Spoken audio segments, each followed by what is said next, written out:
Forcément préciser que son de cuir.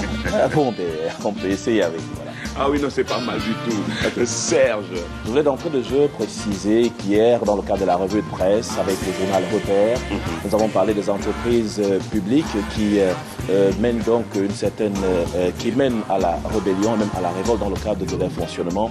Et puis après cet article, nous sommes passés aux performances d'EDC, ce qui a forcément marqué une forte inquiétude du côté du bon fonctionnement de quelques entreprises. Le cas ce matin, nous rappelons que EDC n'est pas cité parmi les entreprises qui incitent à la révolte au Cameroun. D'ailleurs, les populations qui sont donc impactées par ce projet-là, celui de l'Ompangar, ont déjà toutes été indemnisées. On le rappelle dans le cadre, bien sûr, de cette revue de presse. Et puis, EDC possède actuellement, d'après quelques informations, à des tests avant la mise en eau du barrage de l'Ompangar, à savoir la fermeture définitive des pertuis de dérivation. Donc voilà qui est clair. C'est donc une entreprise citoyenne qui est au service de l'ensemble des populations du Cameroun et partante de toute la région Afrique centrale. Nous allons ouvrir cette revue de presse ce matin avec le journal La Nouvelle Expression de Séverin Tchunke qui s'arrête quand même sur la sortie d'hier du ministre en charge de la communication au Cameroun. Issa Tiroma Bakari revient sur le rapport qui a été rendu public par Amnesty International sur le Cameroun.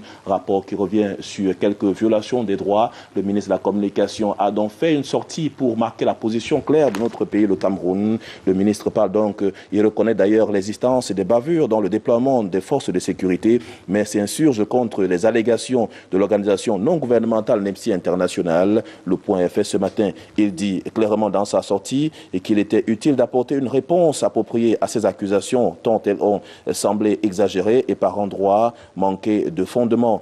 D'ailleurs, ce que manque fondamentalement de relever le ministre en charge de la communication du Cameroun qui s'appuie sur les accusations de violation du droit international et des droits humains par les forces de sécurité camerounaises. Concrètement, l'agacement d'Issa Tiroma Bakari se base sur les accusations d'arrestation de masse, de perpétrer des exécutions sommaires, de recourir de manière excessive à la force, de pratiquer des disparitions forcées, de torturer et de donner la mort à des prisonniers ou à des présumés membres de Boko Haram émises par Amnesty International. Ces enquêtes manquent, indique le ministre de la communication hier, manque d'objectivité et que dans le cadre de ce rapport, beaucoup de choses ont été dites mais qui sont battues en brèche par le gouvernement de la République qui a donc donné sa position hier à travers la sortie du ministre en charge de la communication, Issa Tiroma Bakari. Interrogé sur la raison de cette énième sortie médiatique, le ministre de la communication a argué qu'un silence après ces accusations aurait été une forme d'aveu. Que les 10 mots consent dit bien sûr en effet cet adage. C'est donc un reportage qui était rendu par Ben Christie Moudio donc du journal La Nouvelle Expression. Et puis le social-démocratique Fontaine qui passe qui fait une sortie médiatique ce matin à travers l'honorable Joshua Oshi qui est donc le vice-président national de ce parti politique qui dénonce l'arrestation de quelques membres syndicalistes hier. Le cas de Jean-Marc Bib Koko et ses collègues qui ont été rattrapés hier. Le parti du Tchemani Foudi exige la libération immédiate et sans condition donc de tous ceux qui ont été interpellés hier du côté de Yaoundé dans le cadre de cette sortie-là qui voudrait revoir un peu la mise en avant et la gestion de l'alternance politique dans notre pays, le Cameroun. Autre information capitale contenue dans les colonnes du journal Nouvelle Expression ce matin, on parle de l'éducation de base dans notre pays, le Cameroun. Le cas évoqué ce matin à travers cette sortie de Madame la ministre en charge de l'éducation de base qui parle de pratiquement 132 écoles clandestines qui ont été fermées dans notre pays, le Cameroun. C'était donc à la faveur de cette demande qui a été renforcée par ces services à travers la région du littoral et qui parle bien sûr de cette descente de la revenance simplement sur des faits assez importants. Et derrière cela, ce que l'on reproche à ces établissements, c'est le défaut d'actes de déclaration d'ouverture. Le département du Vouré remporte la Palme d'Or avec 120 des établissements scolaires dits clandestins suivis du département du Mungo 7 et de la Sanaga Maritime 5. Jusque-là, aucun clandestin n'a encore été identifié dans le département d'Unkam. Il explique donc que cette sortie du ministre, on a également l'occasion de lire dans les colonnes de ce journal ce matin la sortie médiatique de Madame le ministre, mais aussi la note qui accompagne la fermeture définitive de ces établissements clandestins là dans la région du littoral. Un chiffre qui est donc record. La mesure du ministre est intervenue une semaine après le début des classes et tous ces établissements clandestins ayant déjà recruté un bon effectif, la mesure aurait été plus judicieuse si elle était intervenue avant que des promoteurs indélicats aient pris au piège des parents peu vigilants. À lire donc dans les colonnes du journal la nouvelle expression recueillie par notre confrère David Nouo. Nous parlons également de cette bataille au front contre Boko Haram. Le journal s'arrête ce matin sur quelques officiers, notamment les fils des hauts gradés de cette République, ces officiers qui ne sont pas sur le front de guerre, qui sont protégés dans le cadre de cette bataille, mais qui ne sont pas au-devant des opérations, qui sont protégés par un certain nombre d'initiatives prises par leurs parents, voire leurs proches.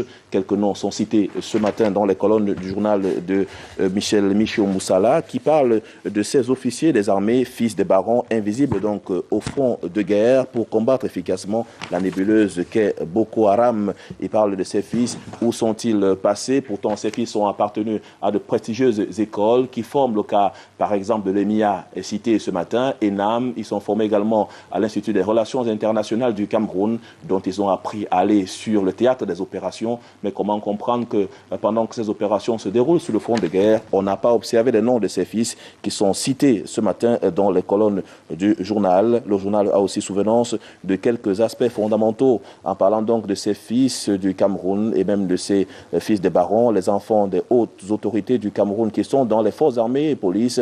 Où sont-ils? Ils portent pourtant les grades de sous-officiers et officiers sur le terrain des grandes opérations de combat à l'instar de la lutte contre Boko Haram, de la préservation de la paix sociale et de l'intégrité du territoire national. Ils ne sont pratiquement pas visibles, nous annonce le journal ce matin qui parle clairement de cette opération. On va également parler de la population carcérale ce matin. Le journal fait toute sorte de descente, une descente sur le terrain avec un aspect sur l'univers carcéral de la prison centrale de Douala, donc Niebel. Quelques jours seulement après cet incendie, il est descendu là-bas pour voir un peu comment les populations vivent dans cet univers-là en parlant de ce surpeuplement hautement préjudiciable. L'incendie donc survenu des sources donc pénitentiaires crédibles à un coup-circuit survenu dans le quartier des condamnés à mort au-delà du lourd bilan matériel a permis aux reporters de journal de s'attarder sur un phénomène récurrent depuis cette décennie et auquel les pouvoirs publics n'arrivent pas à trouver des solutions, la surpopulation carcérale. Une prison peuplée, traitement des dossiers des prévenus et puis un système judiciaire, pense-t-il, inadapté. Il faut donc penser à la reconstruction même de cet univers carcéral dans notre pays, le Cameroun. Autre élément d'information contenu dans le journal, c'est en sport, en parlant bien sûr du processus électoral d'après le journal qui ira à son terme dans notre pays. On a quand même les représentants de ces différentes ligues qui sont connus, le cas pour la région du littoral, Joseph Batama qui est donc cité, et qui est cité également dans les colonnes de ce journal, sans oublier bien entendu d'autres. On parle du processus, après donc ces élections dans les ligues départementales, les ligues régionales de la FECAFOOT ont connu leur ferveur électorale. C'était donc le lundi dernier. Désormais, les 10 régions vont donc participer à cette grande messe du football. Le comité de normalisation entend aller jusqu'au bout de cette procédure-là, mais littoral, maison-mère, les profonds regrets qui va donc, ces profonds regrets qui amèneront ces responsables du football à voir un peu plus clair dans la gestion de notre football-là. Y aura-t-il un président élu à la FECAFOOT le 25 septembre 2015? C'est la question, la forme interrogative qui se trouve dans les colonnes de ce journal. Et puis le journal Le Messager est resté dans sa publication ce matin en parlant du devoir de martyr à son pied de une, un devoir de martyr qui fait parler des figures emblématiques de l'Union des populations du Cameroun, Ruben Omniobe, Ernest Wandje, ceux-là qui ont été célébrés à l'occasion donc de cette marche-là, de cette commémoration, ce devoir de mémoire qui parle des martyrs oubliés de la colonisation, Bapor Lipor Robert, Ndema Sam Alexis et Dieudonné Yebga parle de l'UPC et évoque la mémoire des acteurs de l'indépendance de notre pays, le Cameroun. Au Cameroun, l'Interlance, ceux-là qui se sont même véritablement battus. Le cas de Bapor Lipor Robert, ce matin honorable, qui parle de l'idéologie politique qui se doit un peu plus dynamique dans sa mise en œuvre. Il a donc choisi de nous parler ce matin de ses principaux leaders qui ont donc mené à bien les destinées de l'Union des populations du Cameroun. Il parle d'ailleurs qu'il y a eu des régions où les massacres ont été très intenses, mais la répression coloniale au Cameroun a fait des victimes parmi toutes les couches de nos populations. Pour contextualiser son propos, il dit d'ailleurs qu'aucune ethnie n'avait été épargnée à cette occasion. Le peuple camerounais dans son ensemble avait payé le lourd tribut et d'autres éléments d'information informations sont donc également contenues dans le journal ce matin. On va parler au-delà de cela de Kanga Info qui s'intéresse aussi pour sa part à l'univers carcéral au Cameroun avec une sortie exclusive ce matin du régisseur de la prison centrale de Douala, Dieudonné Ngonga Mintan, et qui relaie quand même ici ce matin la véritable ceinture de sécurité qui a été mise en place tout autour de lui au cours de cette évasion entre guillemets massive qui se préparait parmi quelques prisonniers. Le climat délétère à l'intérieur du pénitencier avant l'incendie préfigurait de la cabale montée par des esprits malveillants. L'efficacité du dispositif sécuritaire mis en place par le régisseur de la prison centrale de Douala et ses collaborateurs fait éviter le pire. Le bilan se résume à 4 blessés parmi les détenus, dont 3 brûlés graves au 2e degré et 2 blessés parmi les soldats. Des sapeurs-pompiers, indique le journal ce matin. Et puis quelques éléments dans le cadre bien sûr de cette sortie, cette interview qui est donc accordée au directeur de publication de ce journal, qui revient, Charles Vin, et qui choisit de lui poser des questions très pertinentes sur la gestion de la prison centrale de Douala, mais aussi comment faire face à toutes ces difficultés au-delà de ces dispositions sécuritaires. Il dit qu'il n'y a pas de miracle, de secret. Le seul secret qui vaille est le travail et la capitalisation de la grande expérience cumulée. Le milieu carcéral est très difficile, très sensible parce que son centre d'intérêt est l'homme en conflit avec la loi, compte tenu du principe que déjà l'homme ordinaire, par définition, est divers et ondoyant. Néanmoins, il faut intégrer l'autre principe faisant de l'homme un être qui peut être malléable et le détenu est à inscrire dans ce registre-là. D'autres faits sont également relevés ce matin dans le journal. On va aussi sortir par là en parlant de la Camwater avec les travaux d'Hercule du directeur général de cette entreprise, Jean-William Solo, avec des partenariats très importants qui ont été noués ces derniers temps, parfaitement conscient des impératifs qui s'imposent à l'action de la Camwater. Le directeur général d'ailleurs a mis sur pied une dynamique partenariale avec des partenaires stratégiques afin de moderniser et de densifier le réseau de distribution d'eau potable dans notre pays, le Cameroun. Un partenariat de financement américain qui a favorisé l'apport d'un partenaire américain de référence comme General Electric, leader mondial dans le secteur, qui apporte surtout l'innovation technologique en matière de production, de traitement et aussi de distribution de l'eau potable. Et ce n'est certainement pas un hasard si les Américains tiennent compte d'accompagner le Cameroun dans le cadre de la mise en place de ces projets structurants. Des chiffres sont évoqués ce matin pour la mise en place des infrastructures, mais aussi des moyens assez conséquents pour couvrir pratiquement 60% du réseau en termes de distribution d'eau sur le plan national. Ces révélations sont donc faites ce matin dans le journal Kanga Info que propose la Camwater dans le cadre, bien sûr, de son déploiement sur le terrain pour accompagner les populations locales du Cameroun. On va également parler dans ce journal du profil haut de Dieudonné Zamba Ombele, qui est donc le maire de la commune de Sambelima. Son engagement et puis ses différentes batailles dans le cadre bien sûr des infrastructures et puis la modernisation même de cette ville qui se veut de plus en plus futuriste. On en parle dans les colonnes de ce journal avec un accent quand même sur le devenir de cet homme et sur son parcours sur le plan social et même local, ce qui permet de penser et qu'il faut donner une fière allure à partir des travaux d'investissement engagés par son édile, à savoir non seulement la restauration de la route allant d'ancienne Chelle à l'ancien pont jusqu'au carrefour Oyak et bien d'autres réalisations sont également à lire. La situation des réfugiés nous intéresse dans la publication L'effort camerounais, l'appel du pape François dans le cadre de la solidarité agissante à l'endroit des populations locales. Tous devons être prêts à accompagner ces réfugiés-là, ces personnes sans abri et qui nous accompagnent chaque jour et qui sont tout près de nous. Et que chaque chrétien, de par sa situation, quel que soit l'endroit où il se trouve, devra accompagner cette vie-là pour une solidarité agissante envers les réfugiés et déplacés face à la tragédie des milliers de réfugiés qui fuient la mort et les exactions des groupes terroristes à travers le monde. Le pape François exhorte chaque paroisse, chaque communauté religieuse, chaque monastère et sanctuaire de toute l'Europe à accueillir une famille de réfugiés. Cet appel du Saint-Père nous interpelle au Cameroun et donne à réfléchir sur l'accueil que nous devons réserver aux Nigérians, Tchadiens, Centrafricains qui ont trouvé refuge sur notre territoire. En parlant bien sûr au-delà de cet engagement chrétien de tout cela même, il faut penser tout de suite même à cette bataille contre l'insécurité sans cesse galopante dans notre pays, le Cameroun, au cas de la région de l'extrême nord. Cameroun évoqué ce matin par le journal interpelle chaque chrétien pour l'accompagnement et la mise en place même même de tous ces systèmes de défense et de sécurité pour relayer nos forces qui sont donc au front contre Boko Haram. Et puis l'autre question interrogative ce matin, c'est de savoir où est passée la force multinationale qui avait pourtant été annoncée, mais qui tarde à être mise en place pour accompagner la bataille contre Boko Haram sur le front de guerre entre ces différents pays qui sont touchés par cette nébuleuse. Le journal fait bien de poser la question à la forme interrogative, mais sur le plan économique, en nous annonçant que la BEAC va retirer les coupures plastifiées sur le terrain donc mise en circulation.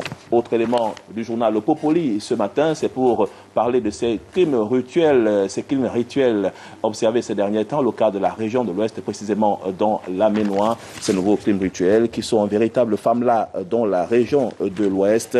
On parle de ces différents crimes qui sont à la base donc perpétrés par quelques personnes très connues dans cette localité, dont d'autres ont été condamnés par la justice de ce côté-là et puis programmés pour mourir. Quelques aspects sont pris par le journal ce matin pour fondamentalement en parler sur le déploiement de la compagnie nationale camerounaise avec les efforts bien sûr qui sont faits par les pouvoirs publics. Nous sortons par la maritime. Le journal parle du départ réussi dans le cadre de la rentrée scolaire 2015-2016, autant pour moi, avec un tour d'horizon dans différents établissements du département de la Salamar-Maritime. Le directeur de publication, Simon-Emmanuel Mignem, fait donc le tour et dit que tout est fin prêt pour son déroulement. Un départ réussi dans quelques écoles, qui donne également la position du ministère de l'Éducation de base à travers son déploiement pour quelques écoles. Madame, Monsieur, merci de nous avoir suivis en direct de Douala. On se retrouve la semaine prochaine de lundi à 7h30. D'ici là, portez-vous bien et surtout un très bon week-end et sortez couverts. Au revoir. Vous allez lancer Yaoundé puisqu'on a déjà Yaoundé en ligne là. Oui. Yaoundé déjà en repérage en ligne. Bonjour Debo Andébé, vous avez l'antenne pour la suite de la revue de presse.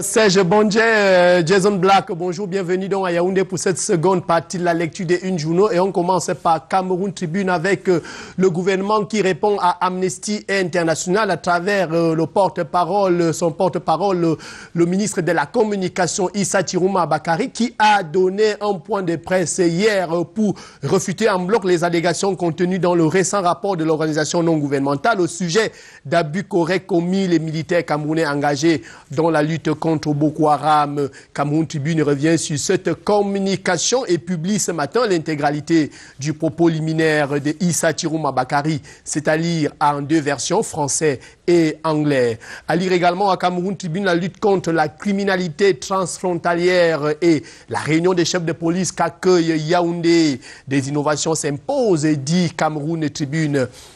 En ouvrant la 16e session du comité des chefs de police d'Afrique centrale, le ministre secrétaire général de la présidence de la République, Ferdinand Ngongo, a appelé les responsables concernés à mettre en œuvre leur savoir-faire pour affronter les nouvelles menaces symbolisées par le terrorisme que prône la secte islamiste Boko Haram. Retour sur la réaction du gouvernement au rapport de Amnesty International. C'est à mutation. Issa Tirouma Bakari tourne Amnesty International en dérision, dit notre confrère, revêtu de son manteau de porte-parole du gouvernement. Le ministre de la Communication a tenu à rappeler que le Cameroun s'est doté d'instruments de droit au plan interne et qu'il respecte tous les accords, conventions et traités internationaux relatifs aux droits internationaux humanitaires et aux droits humains qu'il a librement ratifiés. Reste que Jean-Marc Bikoko est encore détenu. De ce fait, la mobilisation se structure en collectif pour sa libération est déjà mise sur pied. Mutation propose ce matin la déclaration de ce collectif qui constate que dans les faits qui ont suivi l'interpellation du syndicaliste, des panélistes ont été brimés et molestés, des journalistes arrêtés et leur matériel confisqué également, mais surtout saccager les effets des organisateurs. Le collectif annonce d'ailleurs des actions de mobilisation, mais pas des révolutions comme celle qui est trahie aujourd'hui au Burkina Faso. L'image est à la grande une de Mutation, l'image d'un pays, du pays des hommes intègres et qu'on n'est pas ces militaires putschistes qui hier ont annoncé la destitution du président de transition et la dissolution des institutions de transition, justement, au Conseil national de la démocratie présidé par le chef du régiment de sécurité présidentielle, Gilbert Diendéré, mis sur pied. Mutation ce matin dresse le portrait du nouvel homme fort de Ouagadougou, en ouvrant bien sûr une enquête sur les déclencheurs du coup d'État. Il y a surtout en mutation ce matin l'incendie déclaré au domicile de Michel Nga, notre correspondant de la région de l'Est à Bertoua. Des pyromanes auraient donc fait exploser des bouteilles de carburant dans son salon. N'est-ce pas? Les événements se déroulent au quartier Mokolo 1, là-bas à Bertoua. Notre collègue a échappé belle à la mort dans la nuit du 14 au 15 septembre dernier. Michel Nga, là-bas à Bertoua, reste sans voix. Ce soir, à Brazzaville, on est toujours en mutation. Nos sœurs héroïnes du football remettent ça, n'est-ce pas, comme à Maputo, aux derniers Jeux africains, avec cette finale contre toujours le Ghana, n'est-ce pas, c'est-à-dire la grande finale à mutation ce matin, c'est à 15h. Cette actualité est bien sûr à lire sur 3 pages dans le supplément sport que propose le quotidien Xavier Messet ce matin. On sort de mutation en économie et le ministre de l'économie, Emmanuel Gano-Djoumessi, qui révèle dans un document rendu public hier les faits et les chiffres saisissants sur l'économie camerounaise. Belle transition pour fêter le quotidien de l'économie ce matin, qui donne la parole au président du gouvernement interpatronal du Cameroun, André Fotso, qui partage ses craintes au sujet des résultats économiques de 2015. Allons lire la deuxième une du quotidien de l'économie pour dire qu'un nouvel acteur est annoncé dans la production de l'électricité au Cameroun. La société Grenon SA a signé les agréments avec l'État du Cameroun. C'était hier, dit le quotidien de l'économie. Inquiétude sur l'état de santé. L'inquiétude sur l'état de santé de John Begeninde. Voilà, John Begeninde à la lecture de la une de The Guardian Post ce matin, qui rapporte que ce dernier aurait perdu connaissance après que sa liste ait été disqualifiée dans l'élection à l'Africa Food là-bas dans le Nord-Ouest. Selon notre confrère, l'ancien ministre des Transports et directeur général de la Nord-West Development Authority Mideno a été admis en soins intensifs à l'hôpital régional de Bamenda. Épervier ce matin parle opération. Épervier et ses ministres dont les mandats d'arrêt sont prêts. Ils pourraient séjourner à la prison centrale de Kondengi s'ils ne sont pas maintenus au prochain gouvernement. On parle bien sûr, vous aurez bien sûr à la page 7 des Perviers ce matin, les visages de ces ministres, voilà, avec la réalisation, les visages de ces ministres qui sont attendus à Kondengi, dont les dossiers ont déjà été bouclés. Et s'ils ne sont pas maintenus au gouvernement, ils pourraient se retrouver à Kondengi. Allons parler, par exemple, de Kondengi maintenant avec Épervier, et pour s'interroger sur la séparation des condamnés de ce côté. Faudrait-il séparer les condamnés et les prévenus? S'interroge le journal de Léopold Clovis Noudio ce matin, qui ouvre cette enquête au sein de l'univers carcéral, dit notre confrère. Il se passe un phénomène social caractérisé par la méchanceté. Les détenus condamnés et à de lourdes peines d'emprisonnement pourrissent les conditions carcérales des prévenus. Des cas sont légion et interpellent vivement les autorités. Et puis parlons pour continuer, dans la même logique avec Épervier, on parle d'un ambassadeur qui est annoncé à l'immeuble Étoile pour remplacer Philmon Yang, c'est dit, n'est-ce pas, dans les colonnes du journal Épervier ce matin. Et puis, Épervier, toujours, nous parle de la création d'un centre de formation en télécommunication. Nkoto Eman et Zachary Pereven, noyés dans la mafia, dit le journal. Le dossier de ce projet fantoche, évalué à des milliards de francs CFA, se trouve en ce moment dans les services du ministère de l'Emploi et de la formation professionnelle. Le directeur général de Camtel veut concurrencer l'École nationale supérieure de postes et télécommunications avec l'argent du contribuable camerounais pour préparer son débarquement à la tête de la Cameroun Télécommunication. On lit le soir et le secteur de l'art musical, les artistes qui disent merci au président Paul Biya sur haute instruction du président de la République. Une avance sur répartition à titre exceptionnel sera opérationnelle. Le 23 septembre 2015, le Rassemblement démocratique des organisations des musiciens annonce à l'opinion nationale et internationale la levée du mot d'ordre de grève de faim qui était programmée le 18 septembre 2015 devant les services du Premier ministre, l'ambassade de France et l'ambassade des États-Unis. C'est-à-dire cette actualité sur la répartition annoncée le 23 septembre prochain au journal d'Amambianda. Le soir, un magazine, c'est la vitrine du Oncam.